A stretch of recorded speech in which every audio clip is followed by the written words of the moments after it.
Olá pessoal, seja muito bem-vindo ao nosso podcast. Eu sou Rafael Amaral, essa é a minha amiga Giovana Fernandes e nós somos protagonistas do podcast Conexões que Transformam.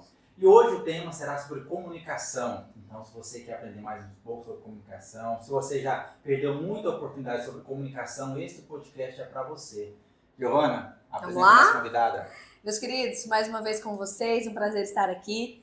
E hoje a nossa convidada, Thalita Arruda, ela é advogada com 25 anos de experiência, professora universitária há mais de 18 anos, mentora de comunicação, fundadora do projeto Além das Palavras, ela vai contar pra gente depois, atua com foco em empresários no Brasil e no exterior, oferecendo orientação especializada em comunicação e desenvolvimento profissional. O tema de hoje promete. Thalita, seja bem-vinda, prazer estar contigo. Prazer todo meu. Thalita, olha, uma alegria estar aqui com vocês, de verdade. Fiquei muito honrada com o convite, ainda bem que deu certo, né? A gente também, deu super certo. Bora? Thalita, bora!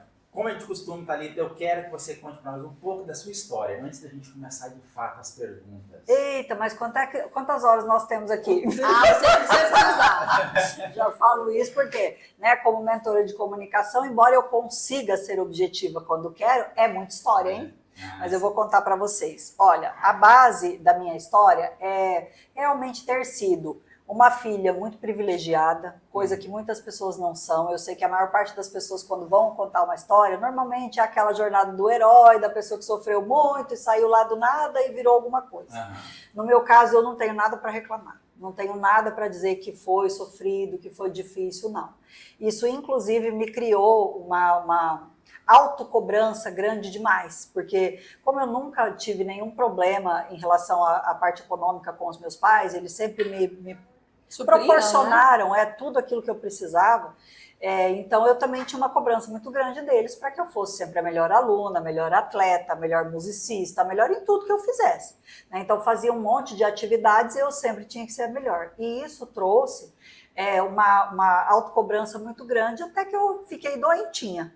E aí quando eu fiquei doente, a minha mãe falou assim: filha, quando é que você vai entender que você tem que parar de querer fazer tudo 200% e tem que fazer o que você mais gosta, que é falar com o público, fazer palestras, lecionar e ensinar as coisas que você conseguiu aprender, né, que você teve a oportunidade de aprender. Eu falei: mas mãe, eu escutei a minha infância inteira vocês falando que a gente não pode ser, como diria meu pai, né, amostradinha, que não pode ficar querendo se aparecer o tempo todo, e agora você está me falando ao contrário, que eu posso e devo, né, mostrar esse talento, essa coisa natural, de sempre estar em evidência, de gostar de falar, de gostar de holofotes, gostar de palco, porque a maior parte das pessoas trava, né, morre de medo.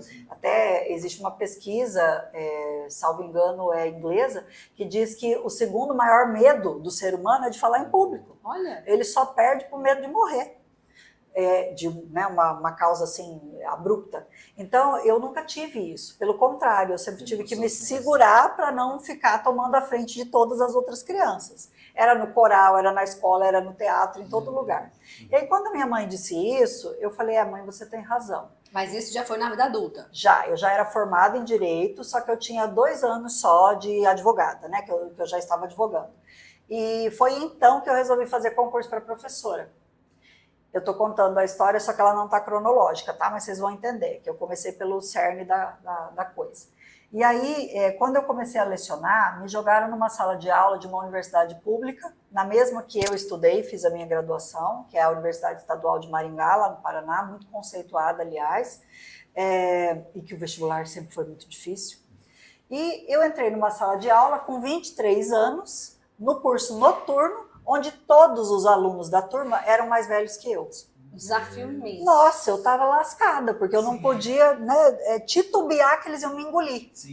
E aí, então, eu passava o dia todinho estudando, até larguei os meus clientes um pouco de lado, né, naquele começo, e passava o dia todinho estudando para preparar a aula para aquela noite. A docência exige isso. Isso, para poder dar 2 horas da aula, 2 horas de aula e depois mais 2, repetindo, né, porque eram 2 turmas de 4º ano, eu ficava o dia inteirinho estudando. E aí eu peguei gosto por aquilo de uma maneira, fui picada pela mosca da docência, né? E fiquei 18 anos lecionando em várias universidades públicas, privadas e tal. Fui coordenadora de curso de Direito também, o que eu não recomendo para ninguém, porque é para raio de doido. Nossa. Você tem que aguentar os professores, os alunos, os pais dos alunos, olha, se a faculdade for particular. Coordenador de curso, professor, Jesus de Direitos, da Unitepac de Araguaína. O senhor é um santo. Aí, tá vendo? Porque aquele homem trabalha 25 horas por dia. E é uma abdicação, não é? Porque não tem como. Você tem que dar conta de todo mundo ali. Só chega maluco em volta de você e você tem que resolver. Professor. É o mantenedor, os professores, os alunos e, se é particular, os pais dos alunos. Porque normalmente eles que pagam, né? Então, sobra até isso. E isso sempre foi um amor muito grande. Só que aí, quando eu fiquei muito cansada de lecionar tantos anos à noite, todas as noites, casamento também já fica complicado, porque toda noite a bendita da mulher sai de casa, né? Trabalha o dia inteiro no escritório, ainda leciona à noite, cheio de gente bonita e jovem, então, né? Complica as coisas. Aí eu parei, estava cansada, e fiquei uns 6 meses só em casa e já comecei a ficar doente de novo, pela falta de estar em contato com outras pessoas e ensinando. Aí o meu marido falou, ele falou assim, por que você não vai ensinar as pessoas a se comunicar? Por que você não faz com os alunos, igual você faz com os casais, quando você dá aconselhamento aqui dentro do escritório? Quando você manda o povo ir para psicólogo em vez de fazer o divórcio. Quando você fala, não está na hora ainda, coleta provas primeiro, aguenta mais um pouco, se refaça, se fortaleça. Porque se você for fazer agora, não vai dar bom para você. Né? E essa negociação Então, esse toda. trabalho você fazia dentro do seu escritório, já com seus clientes? Sim. Depois de fazer, como eu comentei com você nos bastidores, né? Depois de fazer 3.287 divórcios, quando eu parei de contar, isso já tem uns 2 anos, eu pensei comigo, eu tenho que dar um jeito de chegar na vida dessas pessoas antes da coisa degringolar. Antes da vaca ir para o brejo, do respeito acabar. Porque o respeito só acaba quando não tem comunicação. Sim. E foi aí que eu fui me aprofundar na teoria daquilo que eu já fazia empiricamente, para entender por que eu era boa naquilo e quais eram as técnicas que eu usava intuitivamente. É claro que a docência me preparou muito. Colabora muito, prepara a gente. O próprio escritório também, o dia a dia de audiências, tudo isso facilita, né, o entendimento e essa capacidade de desenvolver uma comunicação que seja efetiva. Mas eu fui estudar também para ter essa base teórica, exatamente. E foi aí que eu descobri um oceano azul, porque as pessoas elas realmente acham que falar é comunicação. Mas falar até papagaio fala, gente. Comunicação é outra coisa, é você se fazer entender. Inclusive, não falar é comunicação. Isso, e às vezes muito séria. Muito séria. Bom. Eu acho interessante isso, porque o que eu observei em você, Thalita? Você comunica muito bem, óbvio, né? E muito rápido. Verbal, não verbal. E parece que é uma coisa até nata. Para quem que não tem essa facilidade, qual a técnica que você já explica, já ensina, já orienta? Certo. Poucas pessoas têm isso de maneira nata, né? E não tem problema nenhum. Toda habilidade é treinável. Toda e qualquer habilidade, basta a pessoa querer.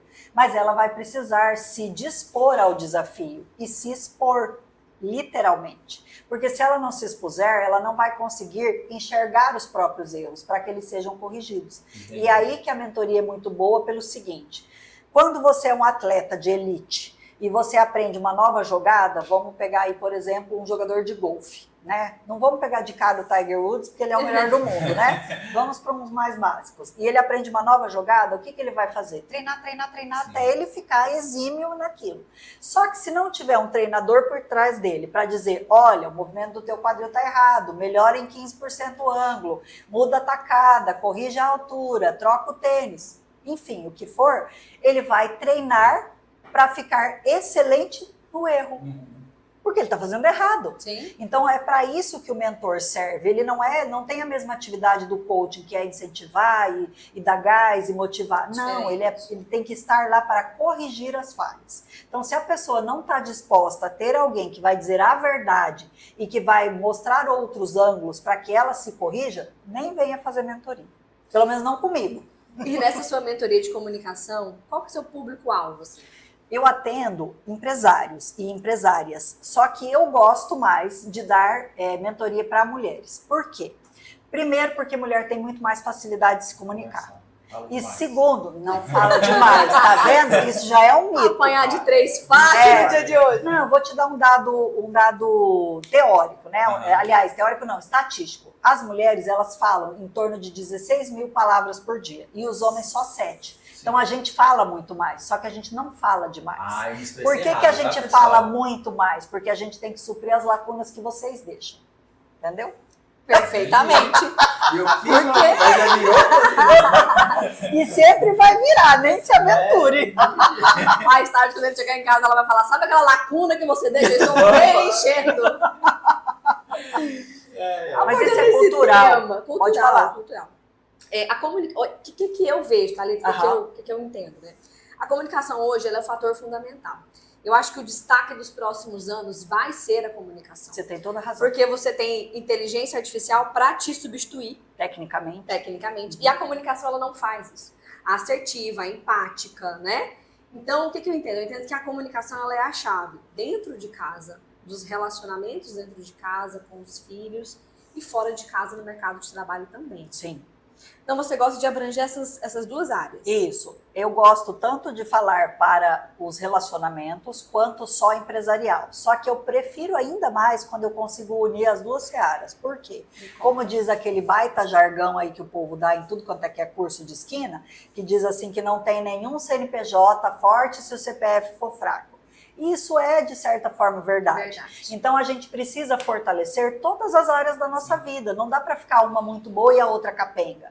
Se a gente tem uma boa comunicação, a gente vai bem na empresa, a gente vai bem no network, a gente vai bem no clube que a gente frequenta, na igreja que a gente vai, no podcast que a gente participa. A gente também vai bem na nossa família. Fala com os nossos filhos, mesmo que eles sejam adolescentes terríveis. E às vezes não façam a escuta. E não queiram falar conosco, mas a gente procura técnicas para acessá-los, porque existe. Tudo é técnica. Só que você tem que estar presentificado para poder colocar aquilo em prática, porque a gente está acostumado a ter uma forma de funcionar na comunicação que foi aquela que a gente aprendeu em casa, que a gente acha que está certo, porque foi o que a gente aprendeu, mas não está certo. Falta muito.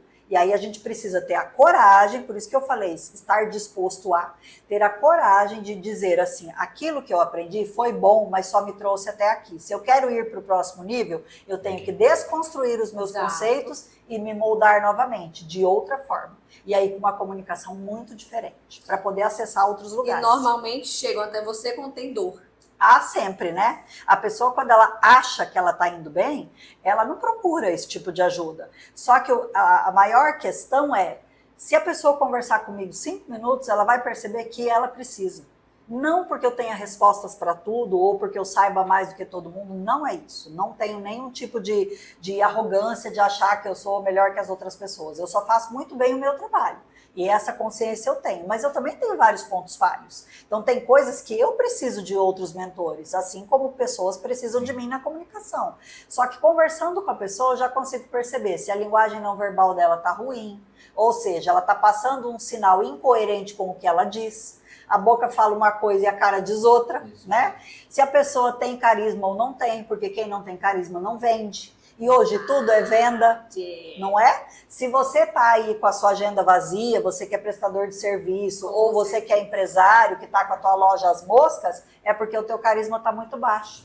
Porque o comércio, a indústria, o serviço, não importa, o ramo empresarial é a cara do dono. E precisa ter carisma. Aí alguém pode dizer assim, mas o carisma é uma coisa nata, a pessoa ou é ou não é carismática. Não é verdade, ele é treinável também. Viu, Rafa? Super treinável. E eu tenho lá tudo decodificado, os elementos para você saber exatamente qual que você tem que subir e qual que você tem que baixar, para chegar no equilíbrio de todo mundo olhar para você e falar, nossa, como ela tá carismática. Olha, comunicação, eu sabia que ela era uma técnica que você pode, né, desenvolver, mas o carisma, te juro que eu não sabia. Poucas pessoas pensam no carisma como uma habilidade que pode ser desenvolvida, porque isso foi colocado no nosso inconsciente coletivo. É cultural também. Assim como dizem que o homem tem que esconder os sentimentos e não pode verbalizar aquilo que ele sente, o que ele pensa, porque o homem não chora, porque o homem não pode mostrar sentimentos senão é fraco e tudo mais, é a mesma coisa com o carisma, isso é mito. A gente pode e deve treinar. Todo mundo pode ficar muito melhor do que é.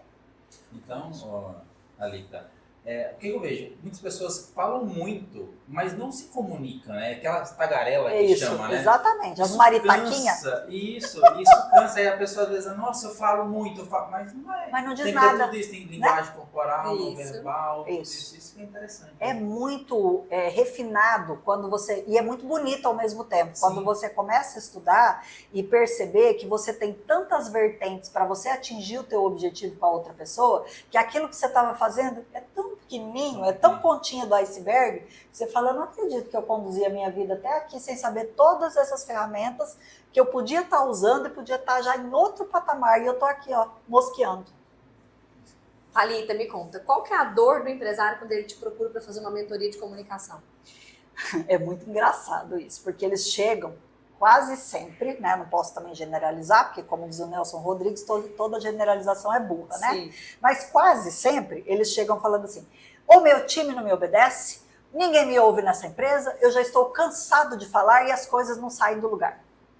Aí eu, tá bom, e o que mais? E eu só anotando, né?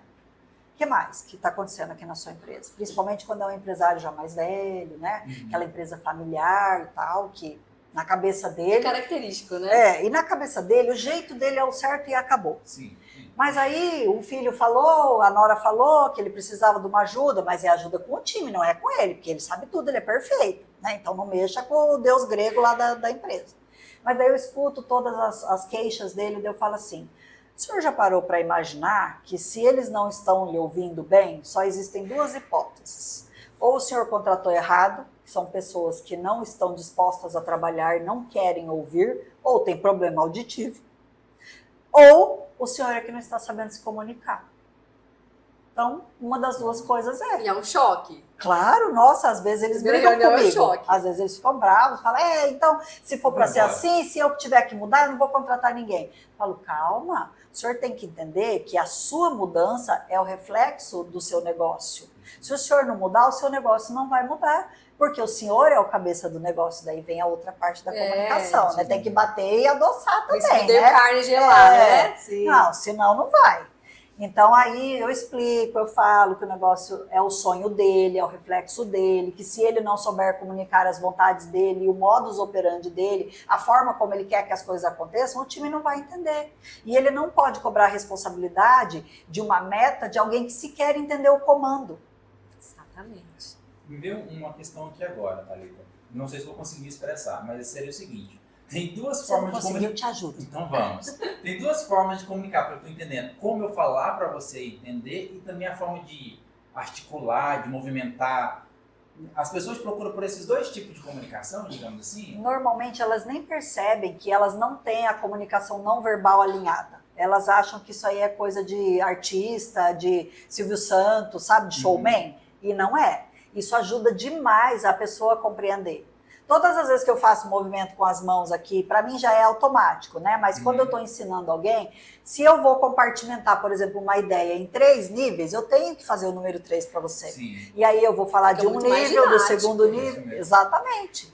Principalmente quando você não tem um quadro para desenhar, um flip chart, uma tela do computador para compartilhar um documento. Você tem que fazer a pessoa imaginar o que você está falando usando só as suas mãos e a sua fala. E a sua expressão facial. Então a gente tem que treinar muito isso, até que isso entre no piloto automático. Então, como as pessoas não sabem que lhes falta esse recurso, normalmente elas procuram só pela parte vocal mesmo, que ela só é 27% do que a gente comunica. O restante, os outros 73%, se a minha conta não estiver errada, que eu não sou boa de matemática, gente. O restante, a grande parte, é tudo não verbal. Por quê?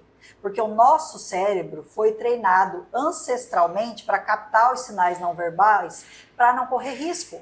Porque o tigre não ia chegar e falar assim, eu quero te comer hoje no jantar, então você se prepara. Não mesmo. Corre! Ele só ia, no máximo, esticar as patas em posição de ataque e você que percebesse. E tudo na natureza era assim. Então, quem foi o ser humano que evoluiu, que se adaptou? Aquele que entendia os sinais não verbais. Então, por isso que é tão importante. As pessoas fazem julgamento sobre nós em 3 segundos que elas nos conhecem. Sim. E não é só a roupa é importantíssima. Sim. O zelo, né, maquiagem, acessórios e tudo mais. Muito tem se falado sobre essa questão. Posicionamento, Isso, né? Posicionamento de imagem. Olha como é chique falar isso. Mas não adianta nada você estar com uma roupa magnífica se a sua comunicação verbal for pobre. Você fica E lá não verbal também. Se quando tá você assim. chegar, você não se comunica. com cara de nada, braço cruzado, encostado na cadeira. O que o outro vai Demonstrando achar? insegurança.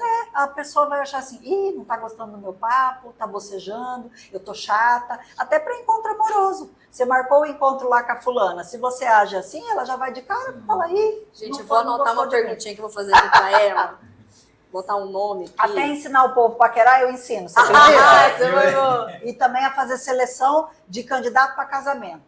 Meu Para aquelas Deus. pessoas. Faltando. Eu já falei que eu vou fazer igual as indianas lá, que elas cobram para fazer casamento arranjado. Tá faltando. E funciona muito mais do que os que são escolhidos pelas próprias partes. Por quê? Ela analisa com racionalidade o que eles combinam e o que perfil eles se não encaixa. combinam. Exatamente. E a longo prazo é isso que dá certo.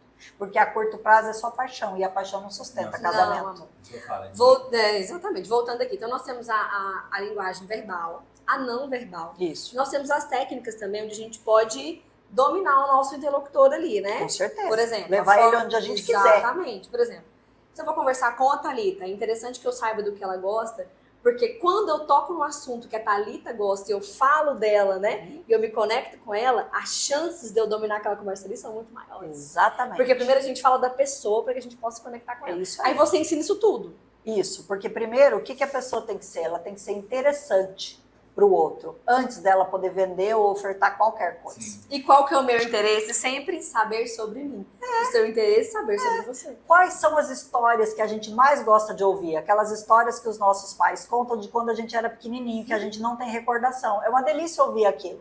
E por que a gente não gosta, às vezes, de ouvir 10, 15, 20 vezes as histórias das infâncias deles? Porque não é a gente. O nosso ego é assim. A gente quer ouvir falar da gente, a gente quer ouvir o nosso próprio nome. Por que ajuda muito vender quando o vendedor é treinado para falar Abordar o seu nome? cliente, exatamente. O nome é a palavra que a gente mais gosta de escutar o nosso É próprio nome. mágico. Todo mundo gosta. E se você falar o nome da pessoa errado, nossa, tira Acabou, do pé. perdeu o cliente. Ou se escrever errado também. Também. Por isso que quando eu vou conhecer alguém novo, eu já chego e já falo assim, olha, meu nome é Thalita, mas é igual está na Bíblia, T-A-L-I-T-A. Não me coloque um monte de L, Y e nem H, porque não tem invencionice. É igualzinho do aramaico. Para quê? Para a pessoa ter a oportunidade de não me desapontar. Então, eu estou ajudando a pessoa. Porque eu sei o quanto é chato. Tocou num ponto interessante aí, Joana, que me veio tão insight agora que eu acredito que as pessoas também estão querendo saber. Thalita, dá uma dica pro pessoal, por exemplo, a gente fala de conexões. Eu estou num ambiente de network, como que eu vou chegar? Arrasou! Em Não tá alguém aqui, que gente. está parado Arrasou. dele? E aí, como que eu vou chegar nessa Muitas pessoa? pessoas me perguntam isso e essa pergunta é excelente. A primeira coisa que você vai fazer é observar a linguagem não verbal da pessoa que você quer acessar. Então, vamos supor que eu chego num coquetel lá e eu quero conversar com você. As outras pessoas, eu posso até conversar depois, mas o meu objetivo é me Abordar o conectar Rafael. contigo. Eu quero falar com o Rafael porque ele tem um negócio que eu quero ver se dá certo uma parceria e tal. Então, eu fui naquele coquetel para falar com o Rafael. Tendo um alvo, entre aspas, né? Claro, no bom sentido, né? No ótimo sentido. Exato, no ótimo sentido, de gerar valor para ambos, né? Porque eu só gosto de parceria ganha-ganha. Se não for assim, já nem entrego o ouro. Isso. Eu vou analisar a tua linguagem não verbal. Então, eu vou ficar nos primeiros 10 minutos olhando você conversar com outras pessoas. Eu não vou chegar no ambiente e já te abordar. De jeito nenhum. Eu não te conheço, eu não sei qual é a tua linguagem não verbal, eu não sei como você está se sentindo. Às vezes você foi para o coquetel num dia que aconteceu um acidente na tua empresa e você está mega chateado e você só foi porque você ia dar uma palavra no palco e era obrigado a estar lá. E aí eu vou, hoje, nesse dia, levar uma proposta para você? Não. Não seria inteligente, não faz sentido. Então eu vou fazer uma leitura. Primeira coisa, ver se você está aberto para o ambiente. Cabeça altiva, que a pessoa que está conversando com os outros assim, ó, nem vale a pena, pelo menos não naquele dia. Braços abertos, se você estiver numa poltrona, se você está ocupando o espaço da poltrona, porque a pessoa que ela fica se auto-preservando, fica tocando no próprio cabelo, fica fazendo carinho no próprio braço, batendo na própria perna, chacoalhando o pé. Essa pessoa está nervosa, ela quer sair dali, ela não está confortável. Não está inteira no momento. Todos nós sabemos disso, só que a gente não para prestar atenção. Então, eu não trago nenhuma novidade, descobriu a nova pólvora. Não, não é isso. Todo mundo sabe, porque está lá no nosso cérebro límbico. É ancestral, só que a gente esqueceu de usar essas ferramentas. Então, o que eu faço é só rememorar e explicar o como. Analisou a postura do Rafael, viu que hoje ele está num dia de bom humor, está sorridente, está cumprimentando todo mundo, está muito mais conversando do que comendo, então ele não está preocupado com a comida do coquetel, porque vocês sabem que tem os mortos de fome que vão lá só para comer, né? Tem também. O problema é o coquetel que não tem comida. Não, gente, coquetel é para fazer conexão, né? Mas não precisa ser muita, porque não é para isso, para encher barriga. Não, você viu o interesse no coquetel. Senão o raciocínio fica lento. Quando a gente vai comer mesmo, a gente vai no restaurante, não no coquetel. Boa, né? Vai, conta. Chegou lá, olhou tudo isso. Aí olha para onde estão apontados os seus pés. Eles estão apontados para a pessoa com quem você está falando ou estão apontados para a saída?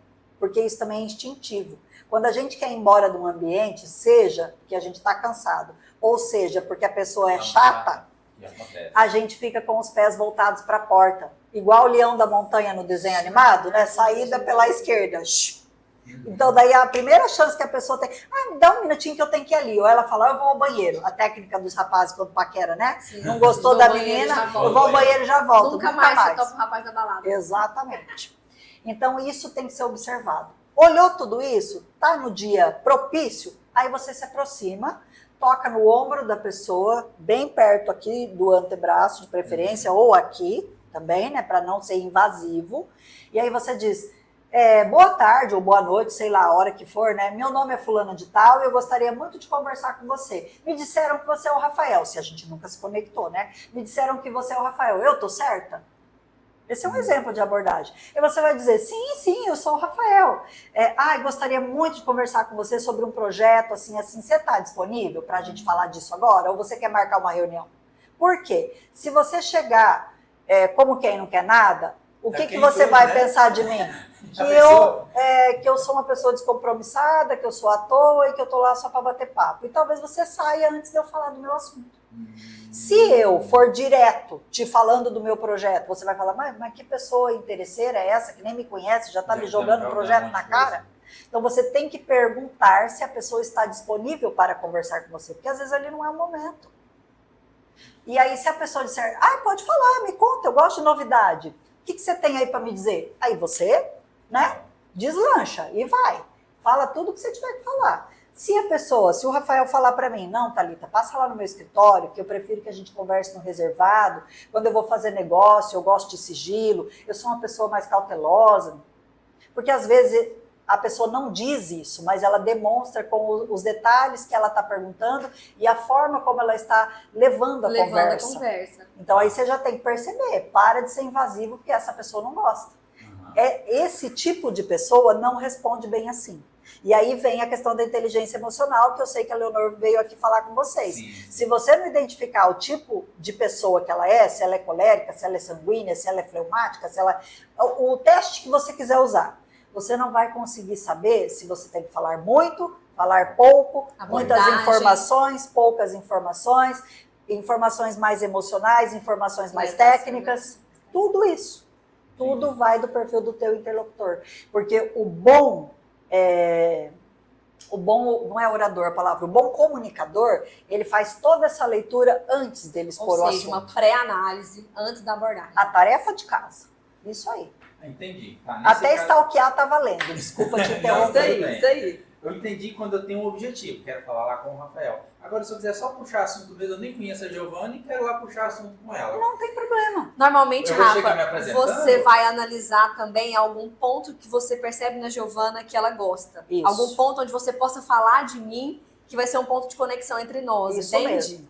Ou profissional, físico, homem e mulher não é muito homem e legal. mulher não, mas sim, mulher por com exemplo, mulher sim. Eu posso chegar e cabelo, falar, não, Giovana, adorei lindo. seu cabelo.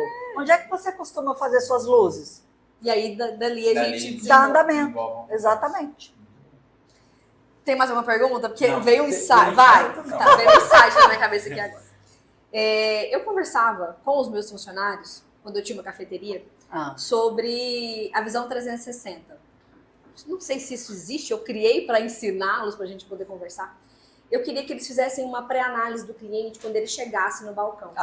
E ali ele pudesse enxergar o estado do cliente, como ele se encontrava, se ele queria uma apresentação melhor do produto ou não, se ele queria ser deixado ali em paz, ou se ele estava a fim de conversar, porque muito cliente vai na sua loja, ou vai no seu comércio, ou no seu empreendimento, porque ele quer, né, fazer uma conexão. Sim. E isso é fantástico. Eu tinha muitos funcionários que faziam conexão com os clientes, iam bater papo, e do papo ali surgiu uma venda, ele continuava, enfim, consumia. E isso gera recorrência, né? Gera recorrência, gera fidelidade, uma técnica de fidelizar. Exato. Então, o que eu vejo? Eu vejo que explicar, às vezes, para que essa comunicação seja uma comunicação onde você faça uma leitura do seu cliente ou do seu alvo potencial, né? Identifique ali qual a mensagem que ele está passando naquele momento. Então, eu passava muito essa técnica para eles, né? Inclusive, por exemplo, quando você pediu um produto, eu falei, preste atenção, o nome disso é Olhar 360. Então, ele sentou, ele consumiu. Você precisa identificar pelos gestos dele se ele gostou ou não. Porque se ele não tiver gostado do produto, você vai descer a cafeteria inteira até ele gostar. Então, assim, eu vejo que às vezes é uma falta do empresário de passar isso pro próprio colaborador dele, Rafa. Onde ele faça uma leitura do cliente e ele veja assim, ó, eu vou fazer a leitura, eu vou saber exatamente o que o meu cliente precisa hoje. Isso aí. Isso é muito importante. E os empresários, eles estão descobrindo tardiamente o que a Disney faz há 50 anos, sim, né? Que é esse atendimento de encantamento. Exatamente. E o que é o encantamento? Não é você ter uma varinha de pirlim-pim-pim com um pozinho que muda a cor da pessoa. É uma análise. Né? A pessoa não vai virar o Grinch só porque você vê. Não, a questão é você perceber quem a pessoa é ali rapidamente, só que isso é treino. Se eles não tiverem essa capacitação, não tem como. A maior parte dos funcionários hoje tem uma baita dificuldade de conversar minimamente, porque eles usam 52 tipos assim dentro da mesma frase. E aí você não consegue entender o que a pessoa quis dizer, porque ela só falou repetidamente tipo assim. Tipo assim. Isso não é se comunicar. Não. Isso é só usar a gíria. Aí deixa eu te perguntar, Thalita. Para mim melhorar a minha comunicação, eu leio muito, eu escrevo muito, qual que é o melhor? Ou tem que fazer tudo? Tudo. Porque eu vejo a gente conversando com a Thalita, de tudo um pouco. Ela sabe de muitos assuntos, ela fala um monte de ela está muito, né, totalmente isso, ou seja, uma conectada. pessoa inteligente que tem conhecimento. Mas aí, eu não sou tão inteligente assim, eu tenho que ler mais. Para de se menosprezar, Não, você não descobriu sua inteligência. Mas aí, então eu tenho que fazer tudo, ler, escrever. A leitura, Rafael, ela é um pilar muito importante da comunicação por vários motivos. Eu vou te elencar alguns aqui. Eu sei que a maior parte das pessoas não gosta muito de ler. Sim. E cada vez mais as gerações têm mais dificuldade com a leitura. Sim. Por quê? Porque a leitura, ela não traz dopamina barata igual o celular. Não que é aquela coisa, né? Ela não traz essa dopamina barata de surpreender o teu cérebro o tempo inteiro com imagens e com emoções diferentes. Ela é linear, ela é mais tranquila. Só que, por outro lado, a leitura, ela também traz um conforto para o cérebro, porque para você poder ler e interpretar o que você está lendo, e não ter que pensar assim, eu tenho que voltar 2 páginas porque eu não entendi nada que eu li. Para isso não acontecer, você tem que ter foco e estar interpretando. E isso faz com que as ondas do teu cérebro, elas baixem de frequência, para que você entre em sintonia com a tua leitura. Então isso descansa a mente, além de treinar. Legal. Poder substituir horas de celular, quando a gente não está trabalhando, claro, né? Quando a gente está ali nas redes sociais, por uma boa leitura, não só vai melhorar o seu vocabulário, te dá um arcabouço de palavras muito melhor para você conversar com qualquer pessoa, vai te dar mais conhecimento para você estar em qualquer roda, fazer network com qualquer pessoa, desde o capataz da fazenda até o vice-presidente da república. Eu tenho repertório.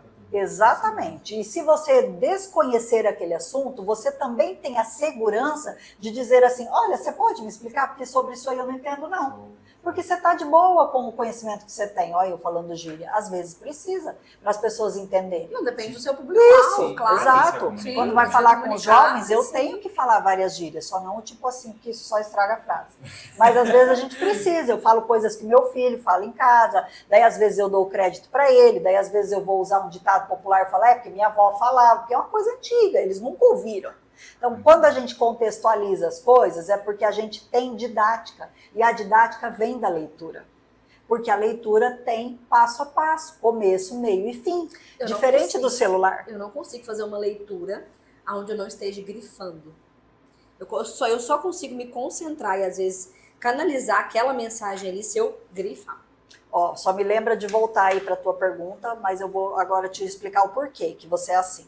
Porque todos nós temos, e eu também sou, eu preciso grifar tudo, encher de post-it, de comentário, de um monte de coisa, o livro fica quase uma bíblia assim, né, depois que eu mexo com ele. Não, porque depois que a gente faz a prova da UAB, há 13 anos atrás, Será que é por só isso? post-it. No meu caso, não, porque eu sempre usei esse tipo de técnica com as minhas leituras. Todos os meus livros são grifados, desde os livros didáticos de criança.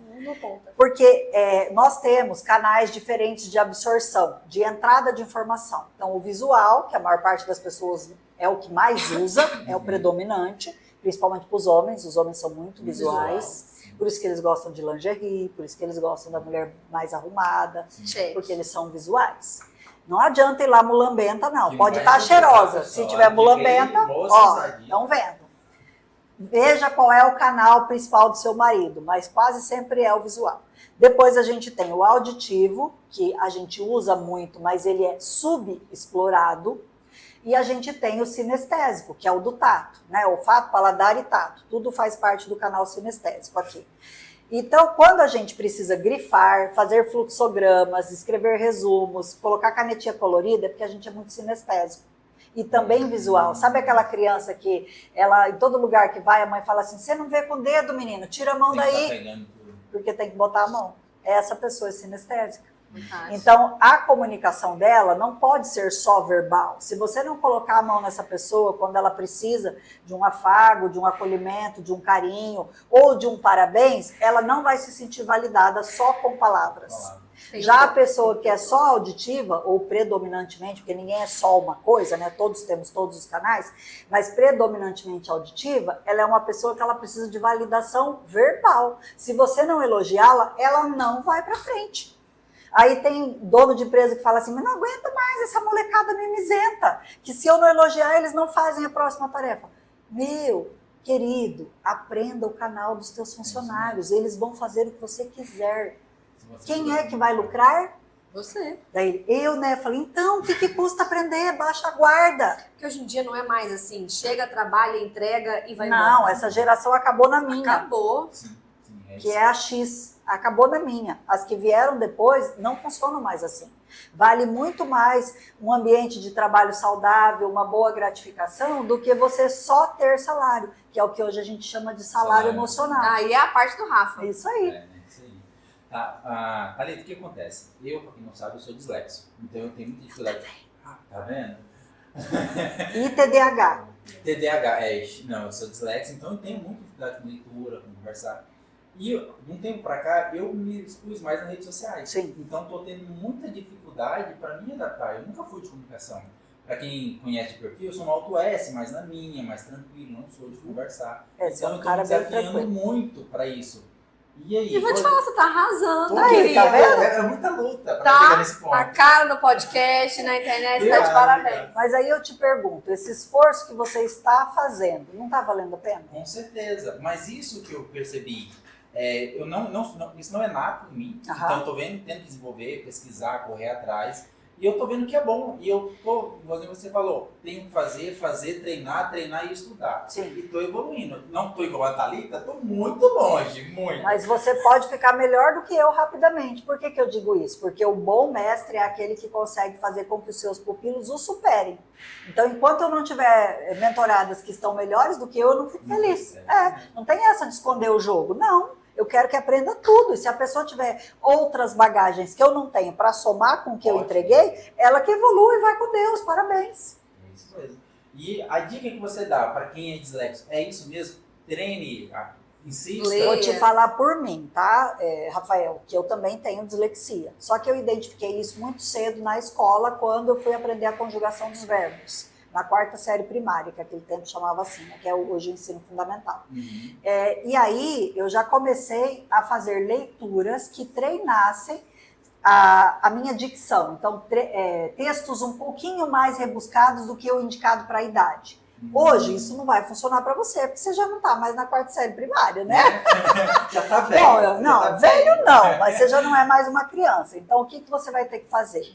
Muita leitura, sim, mas também tentar, dentro do seu possível, copiar textos. Textos que você goste e que façam sentido para você. Então, por exemplo, se o assunto que você gosta agora, nesse momento, é você falar sobre o salário emocional, começa a copiar pequenos trechos. Por quê? Você vai falar, eu vou fazer caligrafia, olha o que ela está pedindo para mim. Não, mas faz sentido. Digitar resolve? Não, Não. digitar não serve. Por que tem que manuscrever? Porque esse caminho cerebral é o natural. Os homens das cavernas faziam o que para relatar os sentimentos deles e os fatos? Eles desenhavam nas pedras e tentavam escrever. Então, isso é natural, digitar não é natural. Por isso que as crianças estão perdendo todo o poder de comunicação que as pessoas mais antigas têm. Isso faz muito sentido, porque quando eu quero aprender uma coisa de forma mais fácil, se eu digitar, não é a mesma coisa do que eu escrever. Jamais. Você assimila mais quando você escreve? Vou te falar, não é bonitinho, é um garrancho, assim, só pra dizer que eu tô escrevendo. Mas você assimila, você... Isso. E se você vai passar um recado para outra pessoa, e inclusive isso também é um sinal de carinho, de zelo, se é alguém que você gosta muito, em vez de mandar um e-mail ou uma mensagem no WhatsApp, escreva um bilhete.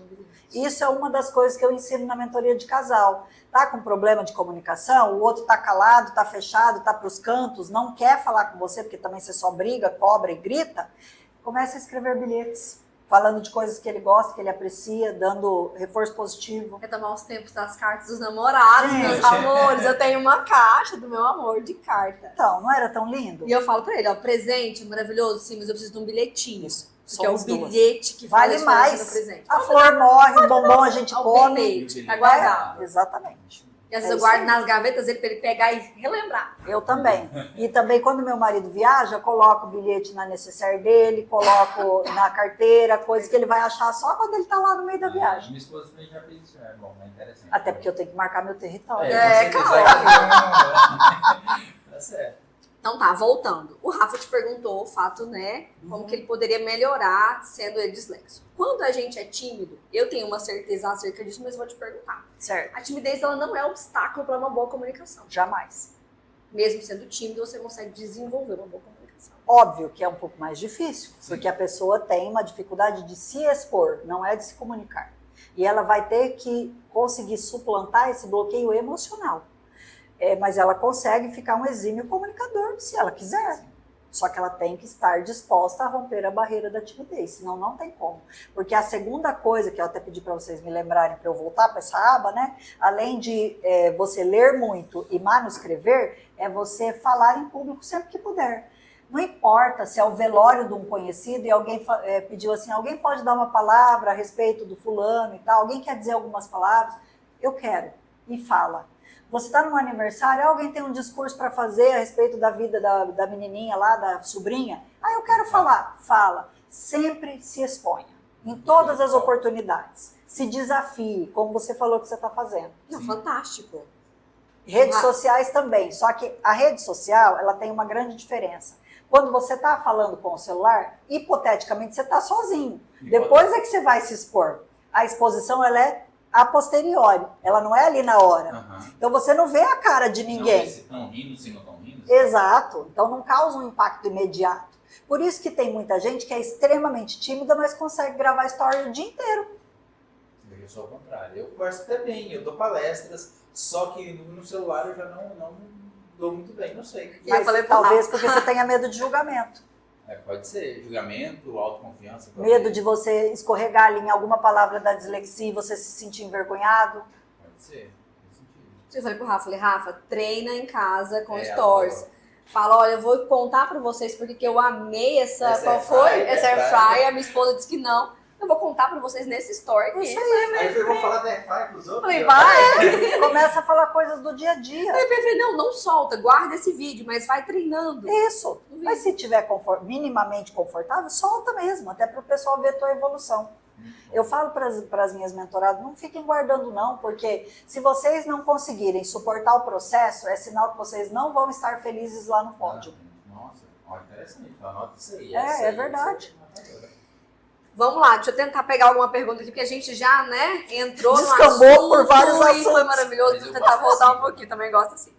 Como que a gente lida com os ruídos equivocados na hora de uma comunicação? Essa é a segunda maior reclamação dos empresários. Ah, aqui na empresa está tendo muito disque-disque, muita rádio peão, que para quem é empresário sabe o que é, né? Muita rádio peão, e eu não aguento mais o grupo que é Todos Menos Ele, né? O nome do grupo Todos Menos Ele, que é o patrão, não pode estar lá dentro, né? Ou o gerente, ou o diretor, ou reunião depois da reunião, chama o grupo. Tem isso também, várias empresas que eu já dei assessoria. Inclusive, eu sou conselheira de algumas empresas. Por quê? Eu sou a única que chego lá e dou, como diz meu marido, nos dedos do patrão e ele não reclama, porque ele ainda me pagou para fazer isso. Ele contratou, ele tem que ouvir a verdade. Eu não vou ficar lá passando a mão na cabeça dele. E aí, eles querem saber como parar com essas coisas, como acabar com essa fofoca, como acabar com os mal entendidos dentro das empresas, né? E também com esses... Nossa, me fugiu a palavra agora. Boatos. Boatos, era essa a palavra. A primeira coisa é transparência na comunicação, em tudo. Ah, Thalita, mas eu vou falar a respeito do meu lucro, do meu caixa, do meu isso, do meu aquilo. Não, você só vai falar aquilo que é pertinente para os seus funcionários. O que não for pertinente, você não vai dizer. Mas aquilo que envolvê-los, eles têm que saber. É direito deles. Então, não esconda. Vai demitir alguém? Avise, pelo menos uma ou duas vezes. A pessoa tem que se preparar. Sim. Não seja cruel de surpreender a pessoa com uma notícia dessa. E depois chamar a equipe também para poder alinhar. Claro. Alinhamento de expectativa é a segunda coisa. Primeiro a transparência, segundo alinhamento de expectativa. Como é que a gente alinha a expectativa? Chamando todo mundo para a mesa. Ah, mas então eu tenho que ser democrático? Muito o empresário me pergunta. Não, a empresa é tua, você manda e você faz o que você quer. Inclusive falir, se você quiser. É tua. Só que, se você quer ter um time, você precisa ouvir as outras pessoas. O que não significa que você vai seguir o que as pessoas disseram, mas você tem que ouvir. Ouvir para saber até onde essas pessoas têm razão. Elas vão contribuir com um olhar que você não está tendo, porque você não é onipresente, onipotente, onisciente. Você não está em todos os lugares ao mesmo tempo que nem Deus. Então, não seja arrogante a ponto de achar que você sabe tudo, porque você não sabe. E sabe quem são as pessoas que mais podem contribuir como um líder real? A pessoa que trabalha na limpeza e no cafezinho. Por quê? Todos os departamentos. Exatamente. E normalmente elas são pessoas discretas e também culturalmente tratadas com uma certa invisibilidade. Então elas entram e saem das reuniões e ninguém nem repara, muitas vezes. E elas escutam tudo, elas e eles, né? Escutam tudo. E aí você pode chamar. Quem que é meu informante principal, meu fiel escudeiro aqui? É a Dona Maria do Café. Vem cá, Dona Maria, senta aqui, ó. Me conta tudo que a senhora anda escutando. Então, para minimizar ruído, seria transparência. Transparência em relação às diretrizes da empresa, aquilo que diz respeito aos funcionários. Segundo, alinhamento de expectativas. E terceiro, fortalecer o time, sempre pedindo contribuições de pessoas que estão transitando pela sua empresa. Principalmente quando ela tem um chão de fábrica, né, que é separado do administrativo. Então, você precisa de um funcionário da tua confiança. Sabe aquele antigo líder de turma? Uhum. É essa pessoa. Antigo de casa, que está ali há 10, 15 anos. Só que não pode ser aquela pessoa que tem um cargo diferente. Ela tem que ser um que seja igual aos outros. Que não esteja ali com o crachá que diz eu sou o informante do patrão, eu sou o X9. Não.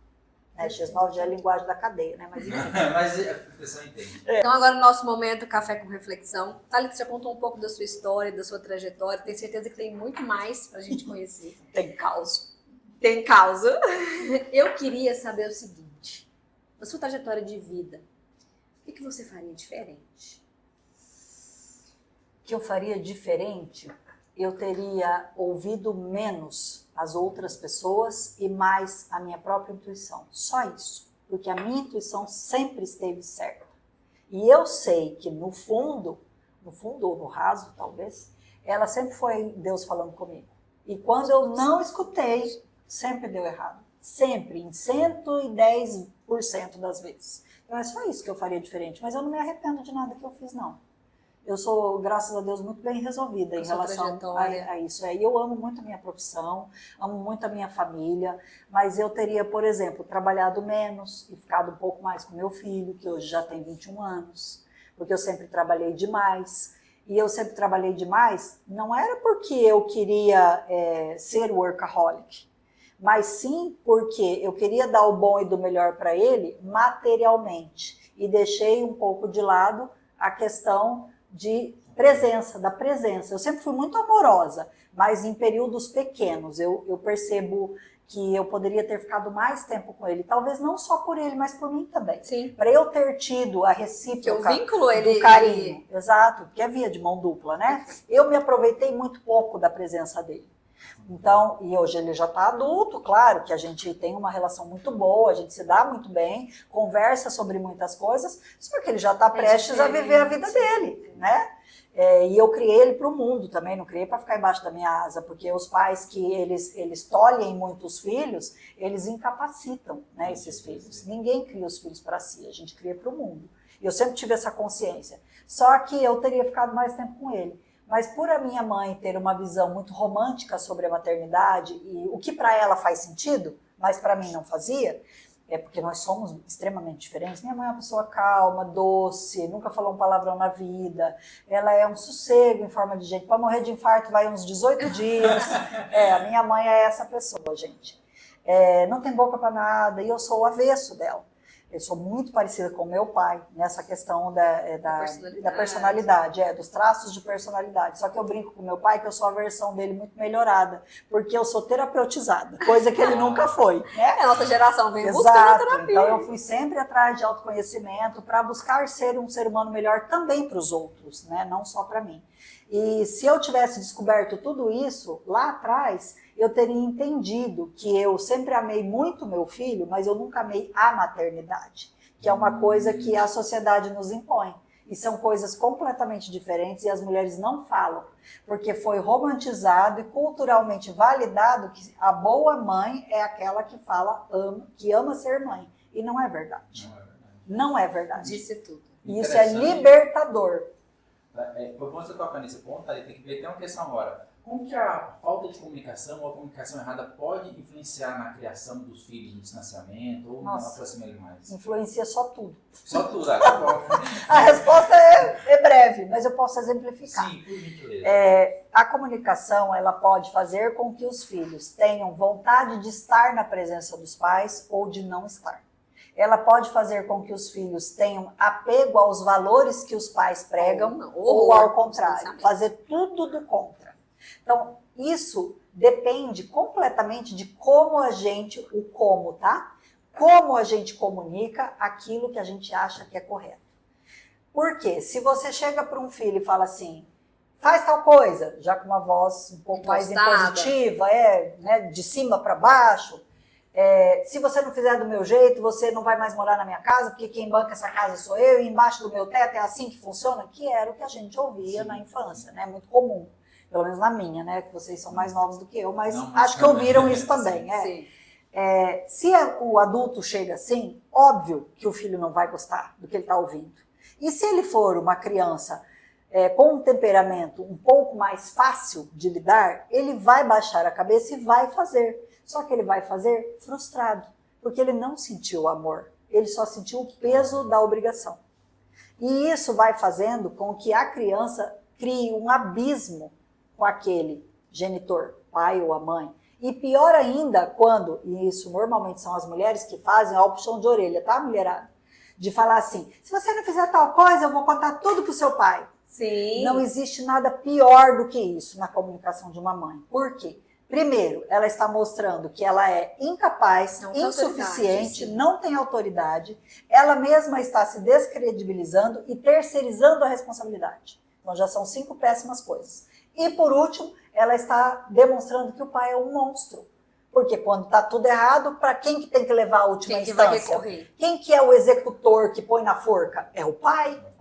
Isso não pode ser assim. Porque aí você cria uma figura paterna distorcida. Bizarra, exato. E a mãe perde autoridade, digamos. E aí quem é que educa essa criança? Se o pai é monstro e a mãe é insuficiente, é mole. Ninguém. Ninguém dá conta. Aí você chega por exemplo, numa sala de atendimento, lá uma recepção de um dentista, e você vê aquela criança que sobe na cabeça de todo mundo, quebra a planta que a dentista acabou de pagar para o decorador, sobe e puxa o gesso da parede, né? Faz e acontece. E a mãe, ai, essa criança é hiperativa. A nova desculpa do século XXI. Por favor, não, essa criança não é hiperativa, ela é mal educada. É isso. E eu já falei isso várias vezes para pessoas assim, nesses ambientes. Lógico, quando a coisa chegou assim num nível que, né, não dava mais. Era necessário se manifestar. Exato. Dentro de avião também, da criança ficar pulando na cabeça do passageiro. Uma vez a criança estava puxando o cabelo de uma senhora idosa que estava sentada ao meu lado. E a coitadinha não tinha boca para nada. E ela estava com dor, ela chegou a escorrer lágrima do cabelinho dela. Gente, que e a criança, e a mãe lá no celular, e a criança. Aí eu tirei meu cinto, me virei para trás, nem chamei a comissária de bordo. Falei, minha senhora, o seu filho está puxando o cabelo da senhora que está aqui ao meu lado. Ela não é minha parente, ela não é nada minha, ela não pediu a minha ajuda. Tudo que eu estou falando é que eu sou intrometida. Mas eu só estou me intrometendo porque a sua criança não tem educação. Então, ou a senhora segura esse ser mal educado que a senhora gerou no seu colo, ou eu vou chamar a comissária de bordo e vai ficar feio. Falei baixinho. E aí ela arregalou o olho assim. Alguém chamou ela pra vida? Pegou a criança, ela ficou ela em estado de choque, sabe? Quando eu falei isso. Eu falei baixinho, para não expor, né? Se fosse necessário, eu ia tomar outra medida. Mas funcionou. Aí ela segurou a criança ali e ficou assim. A criança chorou? Chorou, mas não apertou mais o cabelinho da velhinha. Ou seja, medidas que são necessárias de tomar. Exatamente. As pessoas, elas faltam posicionamento. Falta. E às vezes o que falta também é você saber entrar no mundo daquela outra pessoa, que é o seu filho. Não adianta você ter um amor gigantesco, maior do mundo, que algumas pessoas falam, ai, amor de mãe não tem igual. Mentira. Não é só porque a pessoa gerou que ela ama. Isso não é automático. Claro que os hormônios contribuem para que isso aconteça, porque a natureza é perfeita. Mas tem muita mãe que não tem capacidade de amar. E acontece. Então é melhor para a criança que ela fique com alguém que tenha essa capacidade e que supra esse papel. Melhor assim. E aí, muitas vezes acontece um distanciamento tão grande dentro de casa, por falta de comunicação, que esses pais, eles perdem as rédeas das coisas, não sabem mais como retomar.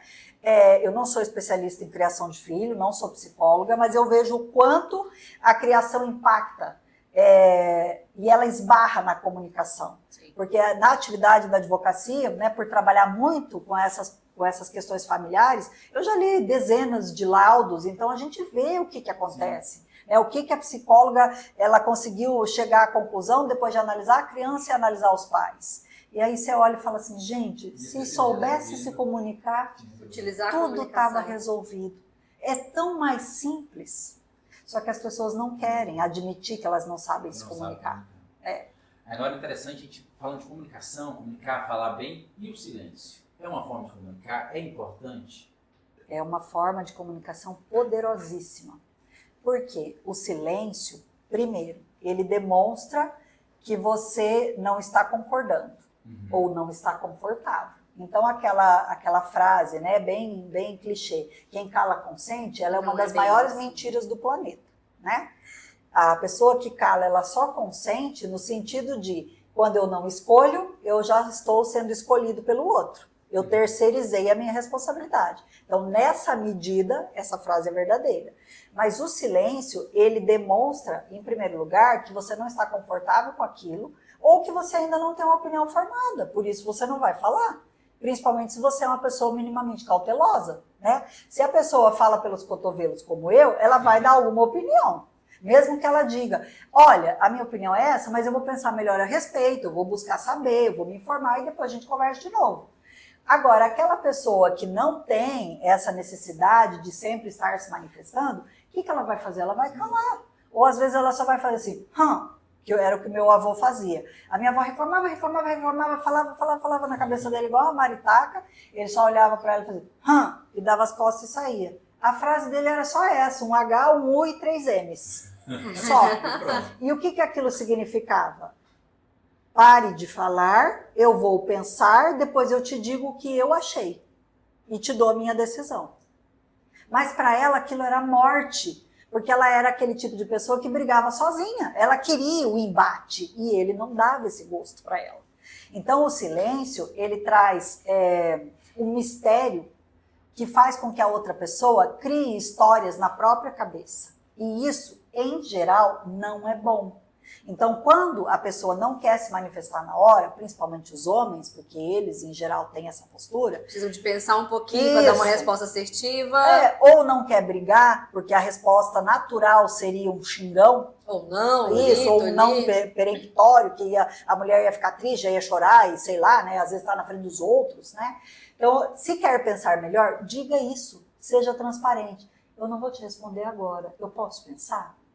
Se eu te der a resposta amanhã após o almoço, tá tudo bem para você? Você vai conseguir esperar até lá sem me incomodar de novo com essa história? Ou sem me perguntar novamente, se você não quiser ser ríspido, né? Aí a pessoa já vai falar, poxa, ele me deu uma resposta com prazo e eu já sei quando é que eu vou ter a minha resposta. Com clareza ali. Clareza total. Aí o outro é capaz de esperar. Você vê, um exemplo tão simples de comunicação, né? Não precisa ser eloquente e falar, não. O que ela fez? Ela decodificou aquilo que os nossos avós faziam, que os nossos pais faziam. E era, sabedoria não vou pura. te responder agora, eu preciso de mais um tempo para pensar.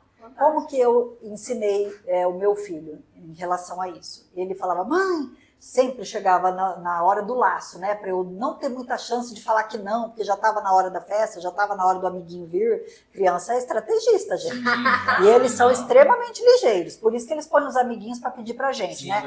E principalmente aquele amiguinho que a gente mais gosta, né? Aquele que vem sempre em casa. Eu já fiz isso muito.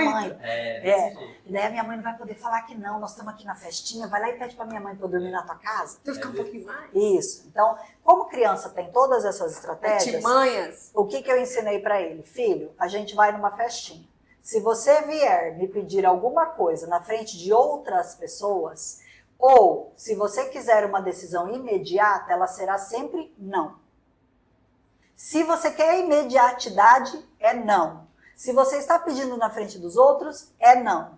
Agora, se você quiser que eu analise, então você me diga com antecedência, que aí eu vou pensar e a resposta pode ser sim. Perfeito. Então eu sempre expliquei isso para ele. Aí quando algum amiguinho vem com essa história, né? Ai, vai lá e vamos pedir para sua mãe, deixa que eu peço para sua mãe. Ele falava, não, porque se você pedir, ela já vai negar. Você antecipava para ele qual seria o seu Sempre. posicionamento.